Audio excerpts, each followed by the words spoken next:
মই এইটো ক'বলৈ বিচাৰিছোঁ যে প্ৰত্যেক নাৰীয়ে সময়টো নিজে উলিয়াব লাগিব। সময় কাৰো হাতত কেতিয়াও ৰৈ নাথাকে। প্ৰথমতে মই যেতিয়া হাৰমনিয়াম কিনিবলৈ যাওঁ তেতিয়া 400 টকা আছিলে, কিন্তু মোৰ এনেকুৱা অভাৱ আছিলে মোক হাৰমনিয়ামটো কিনি দিব পৰা নাছিলে আমাৰ গৃহস্থ মোৰ দেউতা মা। তেতিয়া মানে কৰিলোঁ কি, যেতিয়া চাকৰি কৰিছোঁ ইপত মই যি বস্তু লাগে মই নিজে আনিব পাৰিছোঁ। তেতিয়া মই কাকো ক'বলগীয়া হোৱা নাছিল আৰু সেয়া মৰ্মে মই মানে শিকিবলৈ ল'লোঁ।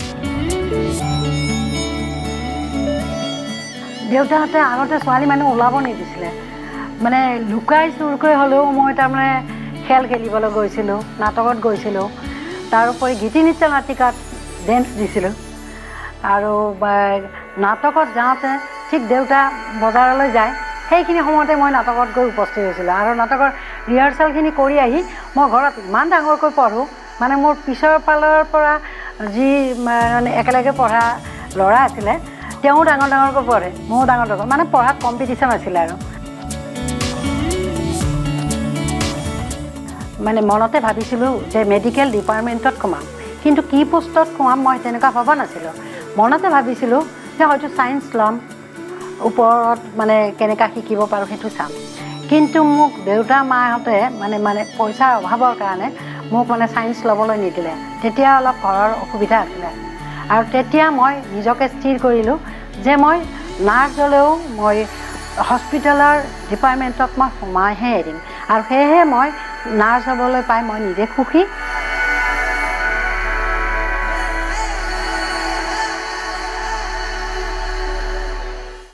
নমস্কাৰ।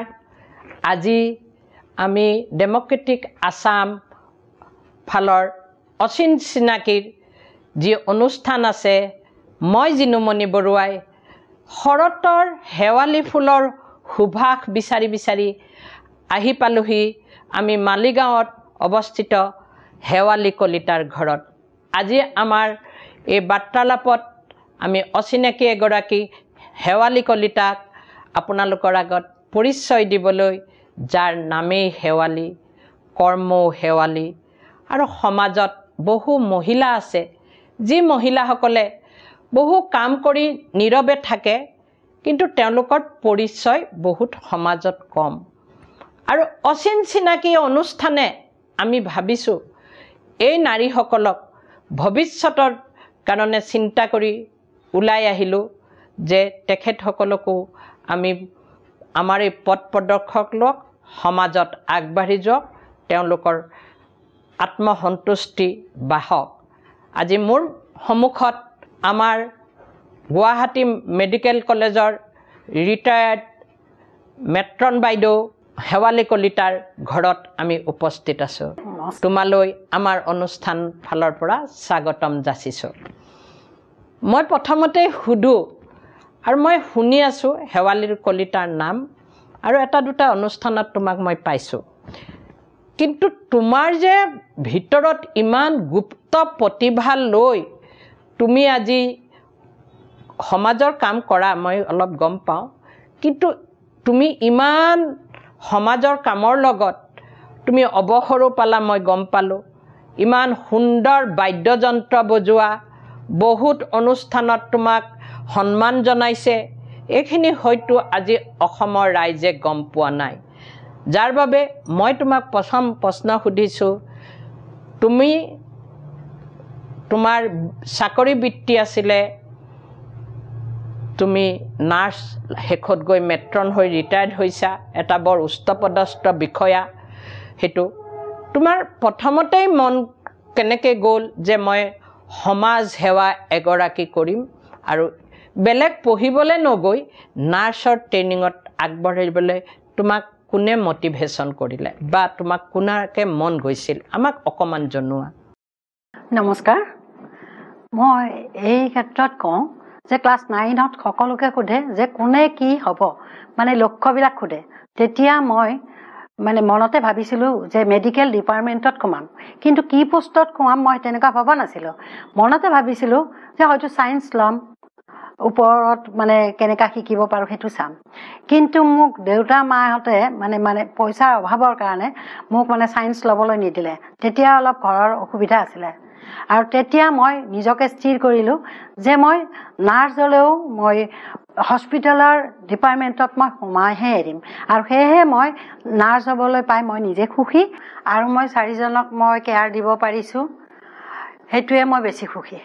এতিয়া শেৱালি তুমিতো এই ট্ৰেইনিং ল'লা চাকৰি কৰিলা কিন্তু কি আমি এগৰাকী নাৰীয়ে কি হয় মাতৃ যেতিয়া আমি ছোৱালী হৈ থাকোঁ সকলো মাতৃয়ে চিন্তা কৰে সংসাৰখন গঢ়ি দিম কিন্তু মই জানো তুমি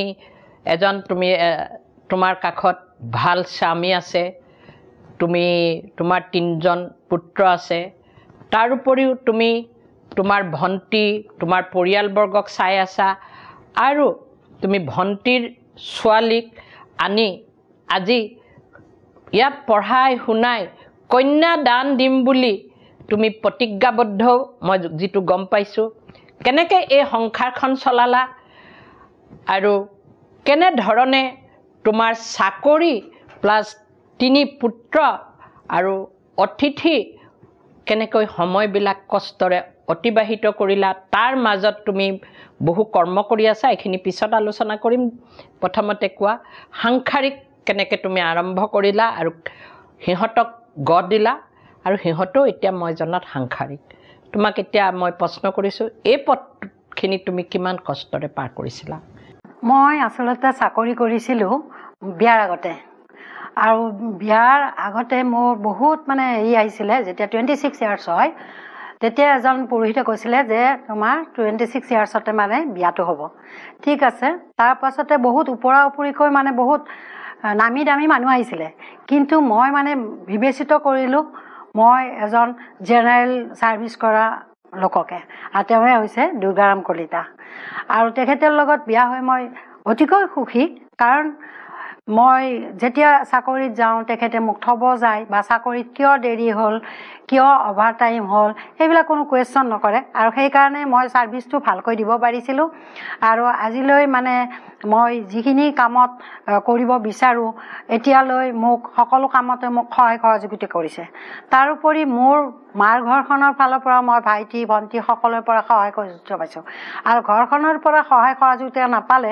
কোনো কামত উন্নতি কৰিব নোৱাৰে ঠিক তেনেদৰে মোৰ ল'ৰাইও মোক মানে গান শিকিবলৈ যাওঁতে বেহেলাটো লৈ যাওঁ মোৰ কষ্ট হ'ব বুলি সিহঁতে মোক থ'ব যায় আনিব যায় মোৰ স্বামীয়েও আনিব যায় থ'ব যায় কোনো সংকোচবোধ নকৰে সেইকাৰণে মই নিজে সুখী বুলি মই ভাবোঁ আৰু তাৰোপৰি মোৰ ভণ্টিহঁতক মোৰ যদি অতিথি বা কোনোবা আহে গুৰু মহাগুৰু আহে তেতিয়াহ'লে মই ভণ্টিৰ ওচৰতে আছে কামাখ্যা গেটত বিয়া হৈছে তাইক মই মাতি পঠাওঁ আৰু তাই সেইমতে ছোৱালীজনীক স্কুলত থৈ আহি যায় আৰু বৰ্তমান মই ক্লাছ 5ৰ পৰা ছোৱালীজনীক মই মোৰ ঘৰতে ৰাখিছোঁ আৰু ইয়াৰ পৰাই তাই স্কুল গাড়ীখন ওচৰতে কাৰণে মই প্ৰাইভেট স্কুলত দিছোঁ প্ৰাইভেট স্কুলত গাড়ীখন ওচৰতে পাই কাৰণে আৰু ইয়াৰ পৰাই অহা যোৱা কৰে আৰু বৰ্তমান তাই ভাল নম্বৰ পায় মেট্ৰিক পাছ কৰিলে আৰু এতিয়া বি বৰুৱা কলেজত পঢ়ি আছে আৰু আৰ্ট শিকি আছে আৰ্টিষ্ট গিল্ডত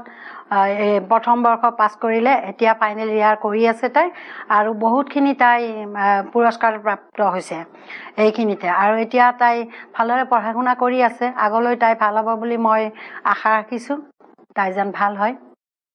এই কথাৰ মাজতে আপুনি ক'লে আপুনি সাংস্কৃতিক লাইনত বহুখিনি আছে আৰু আমি চকুৰেও দেখি আছোঁ আপোনাৰ বহুত ধুনীয়াকৈ বাদ্যযন্ত্ৰবিলাক সজাই থৈছে ভায়লিন আছে হাৰমনিয়াম আছে গীটাৰ আছে খোল আছে আপুনি আজি আমি আপোনাক বিচাৰি আহিলোঁ অচিনাকিৰ হিচাপে আপুনি আমাৰ আগত এটা আপুনি যি ভাল পায় বৰগীত হওক লোকগীত হওক আপুনি এটা গাই দিব আমাৰ ৰাইজলৈ আমি এতিয়া এটা বৰগীতকে প্ৰেৰণ কৰোঁ তেখেতৰ পৰা। ঠিক আছে মই এটা বৰগীত গাই দিছোঁ।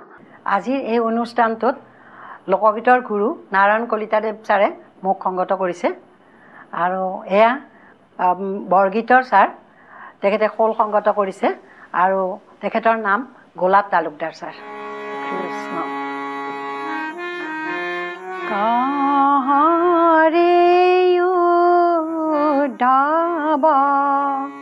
কহ প্ৰাণেৰ বান্ধা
আপুনি চাকৰিৰ মাজতে আপোনাৰ মুখতো গম পালোঁ নাটক কৰে, সাংস্কৃতিক অনুষ্ঠানবিলাকত যায় আৰু বৰ ধুনীয়া ধুনীয়া এৱাৰ্ডবিলাক সজাই থৈছে। আমি দেখাম বাৰু মোৰ সহযোগীবিলাকে আপোনালোকক ৰাইজৰ আগত।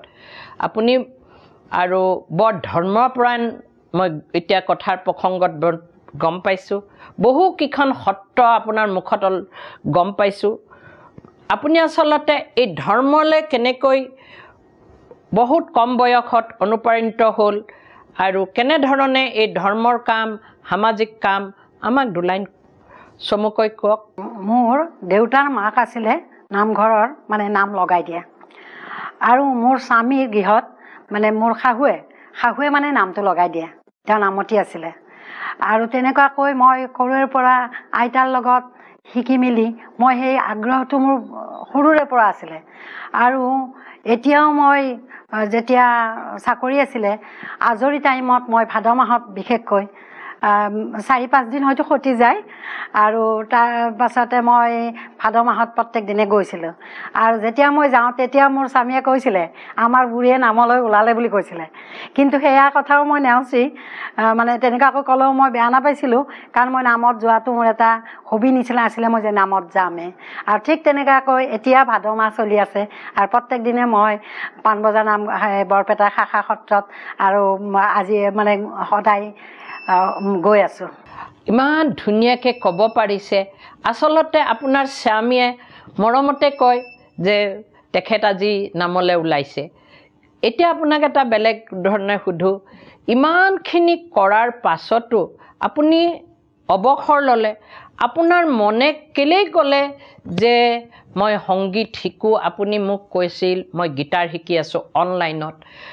কিছুমান মহিলাসকলে অৱসৰ ল'লোঁ আৰু এতিয়া মোৰ ঘৰৰ কামো শেষ হ'ল, ল'ৰা বোৱাৰী নাতি পালোঁ, আৰু মই এতিয়া ৰাইজৰ আগত নহয়, মই আৰামত এখন আৰামী চকী লৈ বহোঁ।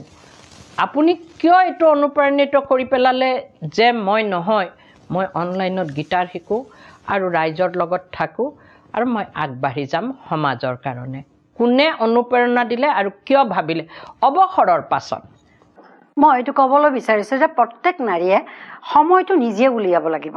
সময় কাৰো হাতত কেতিয়াও ৰৈ নাথাকে। আৰু মই এনেকুৱাকৈ হৈছিলোঁ যে মই মানে প্ৰথমতে মই যেতিয়া হাৰমনিয়াম কিনিবলৈ যাওঁ তেতিয়া 400 টকা আছিলে, কিন্তু মোৰ এনেকুৱা অভাৱ আছিলে মোক হাৰমনিয়ামটো কিনি দিব পৰা নাছিলে আমাৰ গৃহস্থই, মোৰ দেউতা মা। তেতিয়া মানে কৰিলোঁ কি, যেতিয়া চাকৰি কৰিছোঁ ইপদ সিপদ মই যি বস্তু লাগে মই নিজে আনিব পাৰিছোঁ। তেতিয়া মই কাকো ক'বলগীয়া হোৱা নাছিল, আৰু সেয়া মৰ্মে মই মানে শিকিবলৈ ল'লোঁ। আৰু মোৰ ল'ৰাকো মানে গানত শিকালোঁ।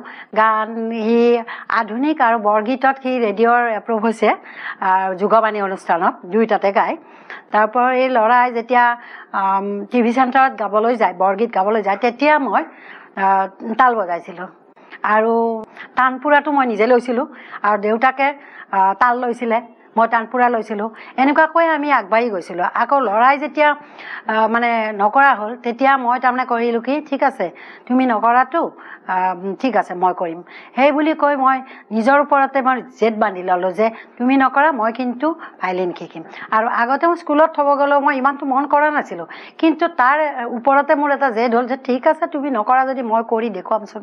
সেই বুলি কৈ মই ভাইলিন শিকিবলৈ ল'লোঁ। আৰু ভাইলিন এতিয়া মই কমপ্লিট কৰিলোঁ 2020 চনত। জানুৱাৰী মাহত মই ভাইলিন কমপ্লিট হৈছে, আৰু মই এতিয়া ভাইলিনতে মই গান শিকি আছোঁ। আকৌ নতুনকৈ গীটাৰটো যোৱা বছৰ মই প্ৰথমা পাছ কৰিছোঁ। এতিয়া মই মধ্যমাৰ কাৰণে মই ৰেডি হৈ আছোঁ, ৰাগ শিকি আছোঁ তাৰ হেৰিতে মানে গীটাৰতে। আৰু ভাবিছোঁ এই বছৰো মই ভালে দিম বুলি, কাৰণ যোৱা বছৰ মই 1st ডিভিজন পাইছোঁ।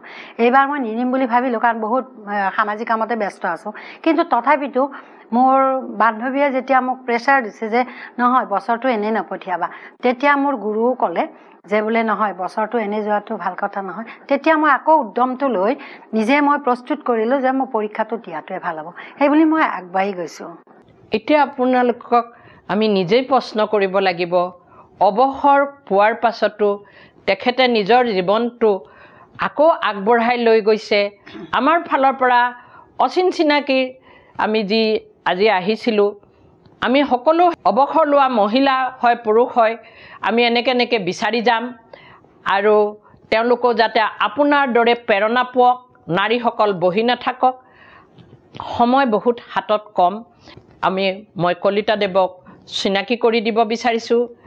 আৰু যিজন পুৰুষে এগৰাকী নাৰীক হাতত ধৰি আগবঢ়াই লৈ যাব পাৰিছে, এয়া শেৱালী কলিতাৰ কাষত তেখেতৰ স্বামী শ্ৰী দুৰ্গাৰাম কলিতা। আৰু তেখেত এখন অসম চৰকাৰৰ চাকৰিয়ালো আছিল আৰু অৱসৰ গ্ৰহণ কৰিছে। শেৱালীৰ মুখত শুনি শুনি আপোনাৰ প্ৰশংসা আমি আপোনাক শতবাৰ নমস্কাৰ দিছোঁ। প্ৰতিগৰাকীয়ে নাৰীয়ে যাতে এনেকুৱা স্বামী গ্ৰহণ কৰিব পাৰে।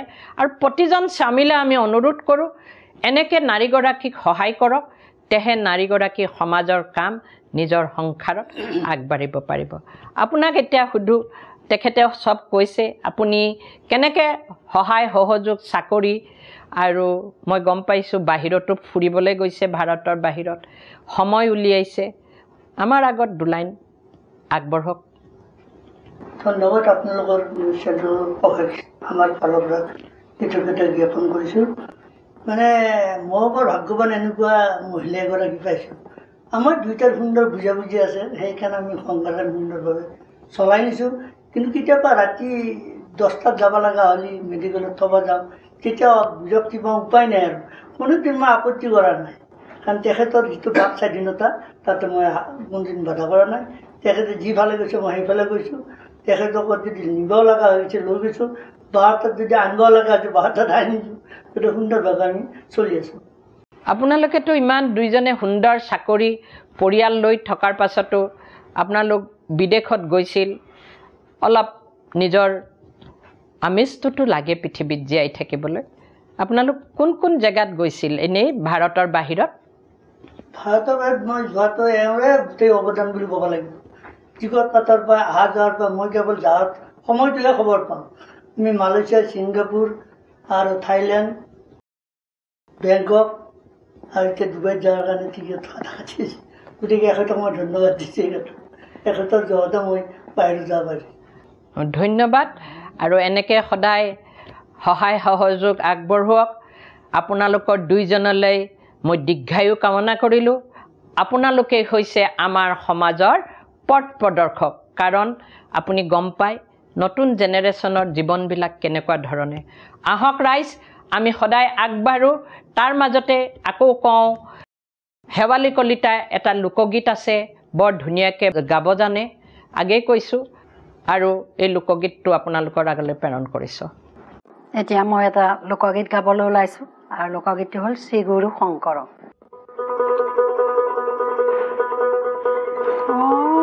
হৰি শ্ৰী গুৰু শংকৰ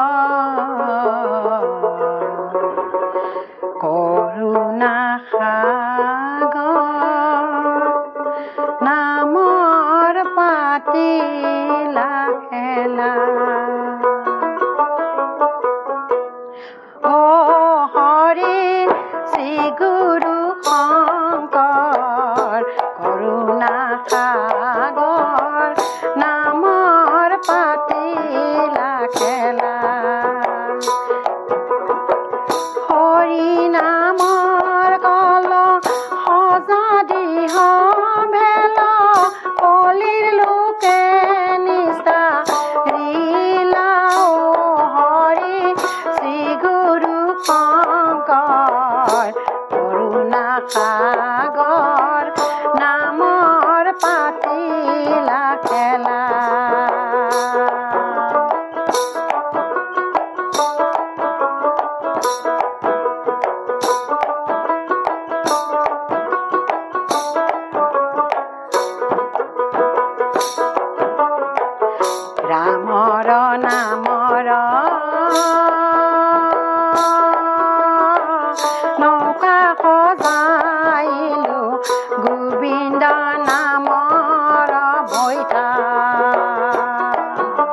খেলা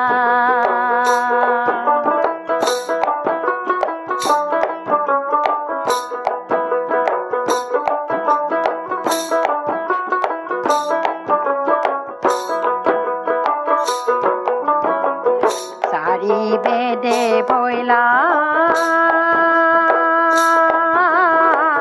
নৌকাৰ হাতত তলা গীতা ভাগৱত বাৰ ভৈলা বৈকুণ্ঠ যাবলৈ যাৰ ইচ্ছা আছে নৌকাৰে আগতে চলাও হৰি শ্ৰী গুৰু শংকৰ কৰুণা সাগৰ নামৰ পাতিলা খেলা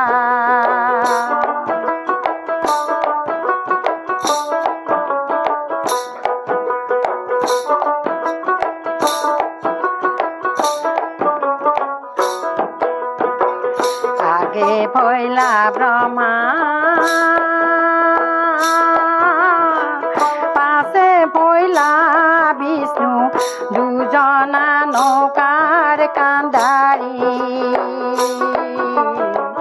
মাজতে বহিয়ে শ্ৰী গুৰু শংকৰে নামৰে লগাইলা শাৰী হৰি শ্ৰী গুৰু শংকৰ কৰুণা সাগৰ নামৰ পাতিলা খেলা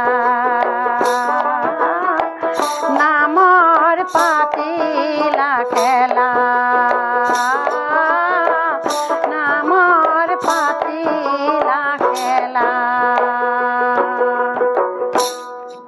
শেৱালি তুমিতো অসমৰ ভিতৰত বহুত অনুষ্ঠানত তুমি প্ৰগ্ৰেম কৰি আছা এই প্ৰগ্ৰেমবিলাক কৰিবলৈ যাওঁতে কেতিয়াবা ভাল বেয়া তিক্ততাৰো অভিজ্ঞতা আমি লৈছোঁ আমি পাইছোঁ মই শেৱালিৰ লগত প্ৰগ্ৰেম কৰি থাকোঁতে এই প্ৰগ্ৰেমবিলাকৰ অলপ অনুভৱ কোৱা আৰু সমাজৰ কাৰণে কেনেকৈ আগবাঢ়িব লাগে আমাৰ সমাজখন এই প্ৰগ্ৰেমবিলাক কৰোঁতে তাৰ বিষয়ে তোমাক এটা মই প্ৰশ্ন সুধিছোঁ কেতিয়াবা দূৰ দূৰণিলৈ গ'লে মানে গাড়ীত অলপ অসুবিধাও পোৱা যায় বা খোৱা লোৱাত কেতিয়াবা দিগদাৰী হোৱা যায় কিন্তু সেইবিলাক ধৰি থাকিব নোৱাৰি কাৰণ প্ৰগ্ৰেম কৰিব গৈছোঁ আচলতে প্ৰগ্ৰেমে কৰিব লাগে এতিয়া আমি নলবাৰীলৈ গৈছোঁ টিচাৰ্ছ ডেত যেতিয়া গৈছোঁ তেতিয়া মই শিক্ষকৰ ওপৰত এটা গান গাইছিলোঁ আৰু সেই গানটো আছিল যে এন্ধাৰ বাটৰ চাকি গছি কোনেনো জ্বলাই দিয়ে সেইটো মই গান গাইছিলোঁ আৰু তেতিয়া বহুতো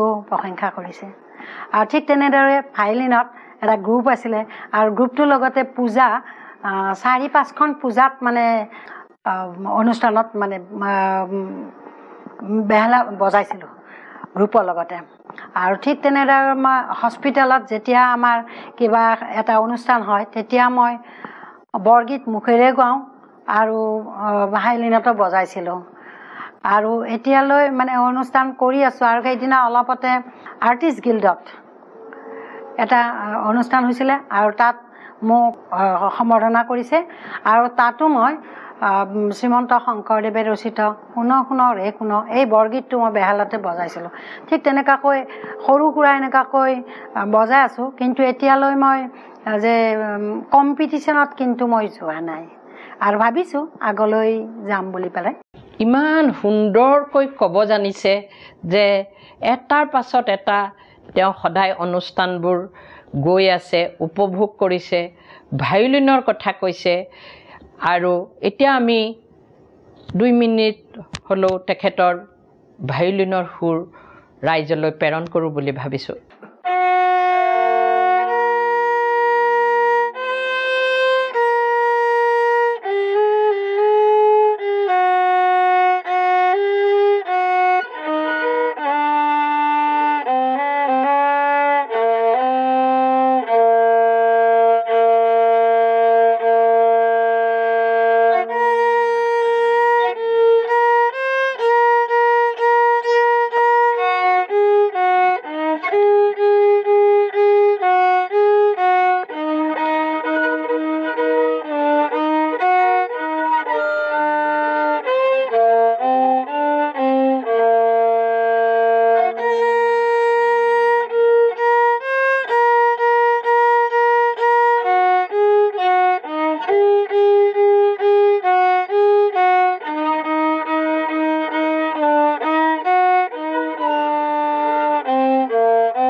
শেৱালি সঁচাই গম পাই আছোঁ বহু প্ৰতিভাৰ গুণৰ মহিলা।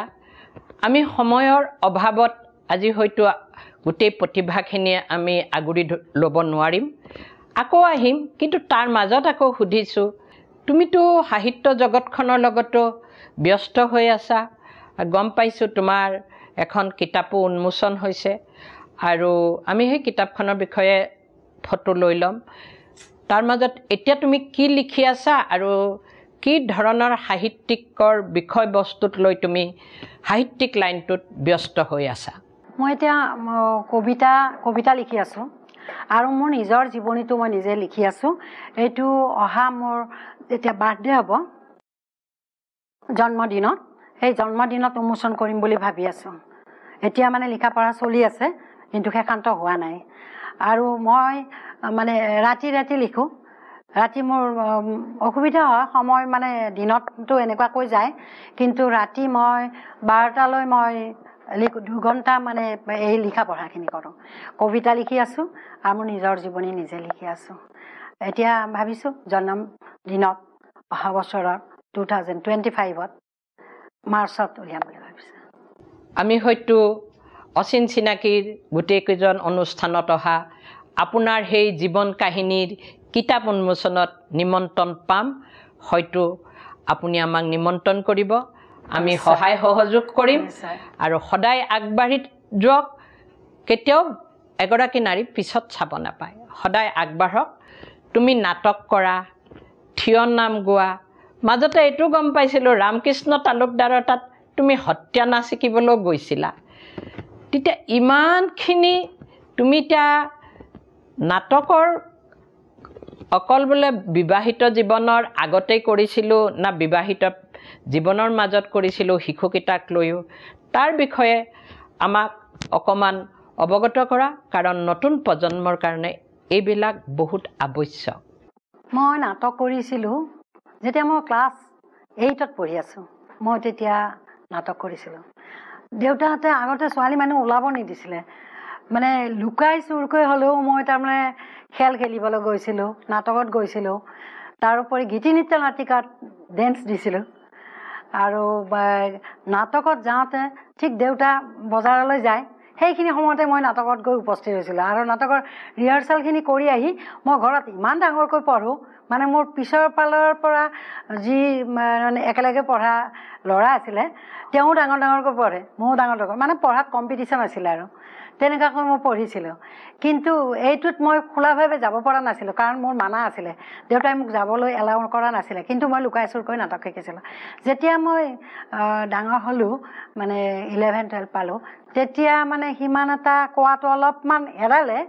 আৰু মই principal sir Dinesh Sharma sir আছিলে, আমাৰ হাজো হায়াৰ ছেকেণ্ডাৰীৰ মানে প্ৰিন্সিপাল, পলিটিকেল ছায়েন্সৰ আছিলে তেখেতে।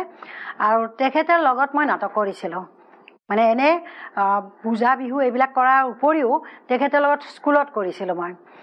আৰু গানৰ, খেলাৰ হওক, গানৰ হওক, বিয়া গান হওক বা বিহু গান হওক, আধুনিক গান হওক, যিকোনো গানতে মই কমপ্লিট গোটেইকেইটাতে মই জইন কৰিলে মই তেতিয়া শান্তি পাওঁ। বিয়া গান নাজানিছিলোঁ, কিন্তু মই এদিনৰ কাৰণে হ'লেও কাৰোবাৰ পৰা লিখি আনি মই বিয়া গান গাইছিলোঁ। মানে কেনেকুৱাকৈ মই প্ৰাইজ পাম, কেনেকুৱাকৈ, সেইটো এটা বেছি উদ্বিগ্ন আছিলে। আৰু কেনেকুৱাকৈ কোনটো কামত আগবাঢ়ি যাম, সেইটোৱে মোৰ এটা লক্ষ্য আছিলে। আৰু সেইবাবে মই গৈ আছোঁ। আৰু এতিয়াও মই নামঘৰত গ'লে মই এনে নাথাকোঁ। যদি গ্ৰুপত মানে থিয় নাম হয়, তেতিয়াও মই থিয় নামত যোগদান কৰোঁ। বেলতলাত থিয় নাম গাইছোঁ, তাৰোপৰি জয়ানগৰত গাইছোঁ থিয় নাম। আৰু মোৰ দলটো আছিলে ওদালগুৰি ভেৰগাঁৱৰ দল। আৰু ওদালগুৰি ভেৰগাঁৱতো মই থিয় নামটো সিহঁতৰ পৰাই শিকিছোঁ। সিহঁতৰ লগতে দলীয় হৈ মই থিয় নামটো কৰিছোঁ। পুৰী যেতিয়া মহোৎসৱ হয়, প্ৰত্যেক বছৰে হয়, ঠিক তেনেকুৱাকৈ মানে তাত আমি এই নামটো, থিয় নামটো কিন্তু আমি এটা হেৰি বুলিয়ে ৰাখি থওঁ যে আমি এইটো দিবই লাগিব বুলি পেলাই ৰাখি থওঁ। আৰু তেতিয়া আমি থিয় নামটো এনেকুৱাকৈ কৰিছোঁ। এনেকুৱাকৈ কৰি মই নিজক ভাল পাওঁ। আৰু সেইটো কাম মই কৰিব পাৰিছোঁ একমাত্ৰ এতিয়া মোৰ স্বামী দুৰ্গাৰাম কলিতাৰ কাৰণে। আকৌ নাটকত গৈছিলোঁ, এতিয়াও মোক নাটকত পূজাত পূজা হ'লে নাটকৰ এতিয়া আৰম্ভ হৈছে মোক মাতে কিন্তু যোৱা বছৰ মোক কঁকালৰ বিষ হ'ল এই বছৰ আকৌ আহিব নোৱাৰো বুলি পেলাই মানে মোক কোৱা নাছিলে সেইদিনা মই কওঁতে ক'লে যে মানুহ ল'লে ঠিক আছে মই দৰকাৰ হ'লে মাতিব ঠিক আছে মই যাম বুলি পেলাই ক'লোঁ আৰু অলপতে নলবাৰীত গৈছিলোঁ নলবাৰীৰ এজন নাটকাৰে মোক কৈছে আপুনি সপ্তাহত 2 দিন আহিব বাকি স্ক্ৰিপ্টখিনি লিখি দিম আপুনি ঘৰতে মুখস্থ কৰিব মই সেয়াও মই না কৰা নাই এতিয়ালৈ আৰু এনেকুৱাকৈ মই চলি আছোঁ ইমান পজিটিভ মাইণ্ডেড এগৰাকী নাৰীক আমি আজি মালিগাঁৱত অৱস্থিত নিজৰ পৰিয়ালৰ লগত পাই মোৰ লগত অহা সহযোগী ভাইটিকেইজনেও হয়তো বৰ সুখী হৈছে কাৰণ ইমান প্ৰতিভা থকা মহিলা আজি আমাৰ আগত শেৱালি কলিতাক আমি পাইছোঁ আৰু মই এইটোৱে সকলোকে কওঁ আজি শেৱালি নহয় সকলো নাৰী ওলাই আহক শেৱালিৰ দৰে অনুপ্ৰেৰণা লওক আগবাঢ়ি যাওক সমাজৰ কাম কৰক ঘৰত হাত সাৱটি বহি গোপিনী মেল মাৰি থকাতকৈ আমি নাৰী আমি সহস্ৰ কাম কৰিব পৰা শক্তিদায়িনী নাৰী আমিও আজি অসমৰ ৰাইজলৈ বিচাৰিছোঁ আশীৰ্বাদ শেৱালি আৰু আমি একেই পথ প্ৰদৰ্শক হওঁ চিনাকিৰ আমি আগবাঢ়ি যাম ডেমক্ৰেচিত আসাম আগবাঢ়ি যাব শেষত মই তোমাৰ পৰিয়ালবৰ্গলৈ অফুৰন্ত মৰম আৰু স্বামী লৈ মই সহস্ৰ প্ৰণাম কৰি আমি আজি এই অনুষ্ঠান সামৰিব আগবাঢ়িছোঁ সময়ে আকৌ ক'ব আকৌ আহিম জিনুমণি বৰুৱা আপোনালোকৰ লগত ধন্যবাদ